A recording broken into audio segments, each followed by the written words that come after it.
Yun mga lods, good morning.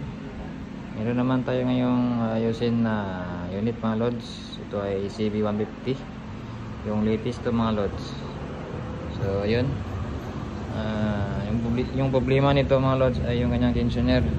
So medyo maingay, so kailangan natin siya palitan. So yun mga lods, ito yung parts natin ipapalit mga lods. Ito pala yung kanyang tensioner. Ito ay pang CRF250 mga lods, yung kanyang tensioner yung gamit natin. Hindi mas matagal itong masira mga lods. So yun, kailangan din natin magpalit ng oil kasama na para isang baklasan lang tayo mga lods. So yun mga lods, ayusin natin. Let's go. Peace out mga lods.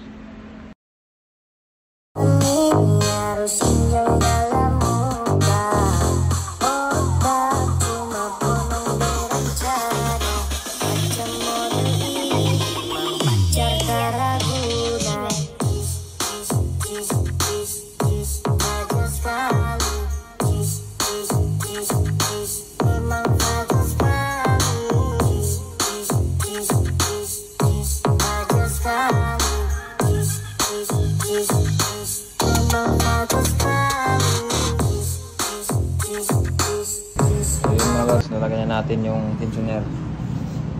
Ayan na sa loob yung bawang. Ayan, yung kanyang luma mga lods.